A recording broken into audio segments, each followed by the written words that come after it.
Hello friends, welcome back to once again YouTube channel exam champion official. और आज का हम लोग का जो मॉडर्न हिस्ट्री में लेक्चर है वो प्रथम आंग्ल सिख युद्ध का है। ठीक है, तो चैनल को लाइक सब्सक्राइब शेयर करना ना भूलिएगा।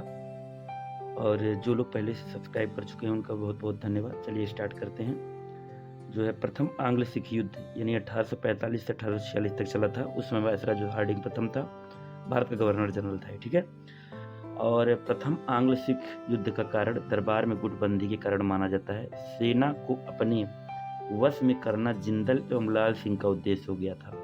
क्षेत्र विस्तार पर ये लोग राजनीति छोड़ देंगे और हार जाने पर कमजोर हो जाएंगे, इसलिए युद्ध में झोंका। इन लोगों को इसके अंतर्गत सिख सेना और ब्रिटिश सेना के बीच कई युद्ध हुए, जिससे सबसे पहले युद्ध मुदकी का युद्ध हुआ 18 सितंबर 1845 को।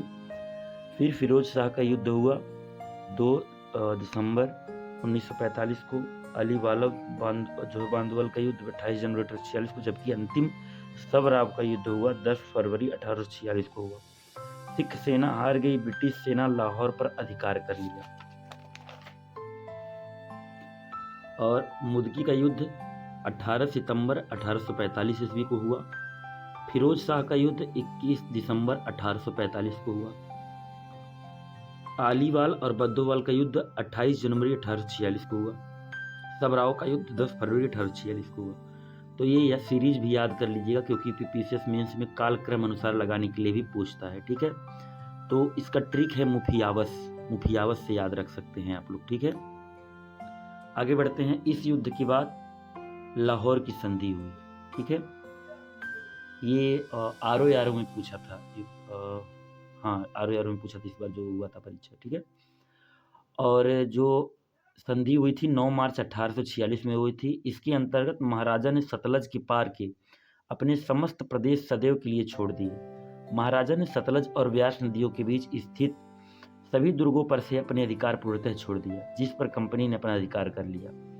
सिख राज पर 1.5 करोड़ जुर्माना लगाया गया, जिससे 50 लाख रुपया नगद और शेष धनराशि के बदले व्यास नदी और सिंध नदी के बीच का क्षेत्र कश्मीर को दे दिया गया। अंग्रेजों ने कश्मीर को 1 करोड़ के बदले गुलाब सिंह को बेच दिया। ठीक है, सिखों की सेना को सीमित कर दिया गया, केवल 12,000 घुड़सवार सेना और 20,000 पैदल सेना तक सीमित कर दिया गया।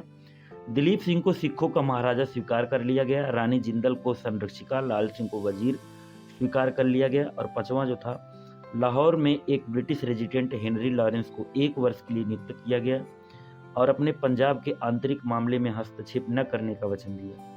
6ठा, सिख राजा यूरोपीय शक्ति को सेवा में बिना कंपनी के इजाजत बिना नहीं रख सकता था। 7वां था, अंग्रेजी सेना को सिख राज्य में गुजरने की खुली अनुमति थी। ठीक है, और दूसरा जो आंग्ल सिख हुआ था वो 1848 से 1849 में हुआ था। लाहौर की संधि एवं भैरोवल की संधि सिखों के लिए अपमानजनक थी। डलहौजी साम्राज्यवादी सोच का गवर्नर जनरल था।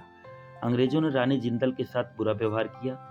भैरोवल की संधि के अंतर्गत जो उन्हें 1.5 लाख रुपया पेंशन दिया जाना था, उसे घटा करके केवल 48,000 ही कर दिया। रानी जिंदल के बहुत सारे आभूषण की छीन लिए गए।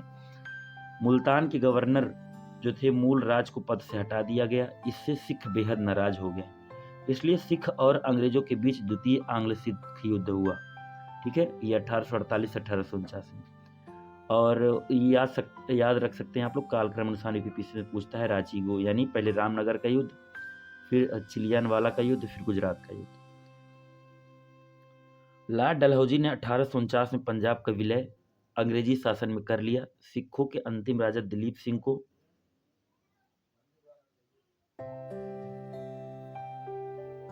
5 लाख रुपया वार्षिक पेंशन दे करके उनकी मां रानी जिंदल के समय उन्हें ब्रिटेन पढ़ने के लिए भेज दिया। कुछ वर्षों के बाद दिलीप सिंह ने ईसाई धर्म स्वीकार कर लिया, किंतु बाद में जब भारत आए तब पुनः सिख धर्म को स्वीकार कर लिया। दिलीप सिंह ने कोहिनूर हीरा डलहौजी को दे दिया और डलहौजी ने महारानी विक्टोरिया को दे दिया, जिसे ब्रिटिश सम्राट के मुकुट में लगा दिया गया।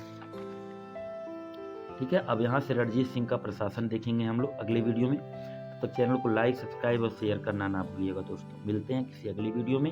और अगर यह वीडियो आपको अच्छा लगा हो तो कमेंट में एक अच्छा सा प्यारा सा कमेंट कर दीजिए।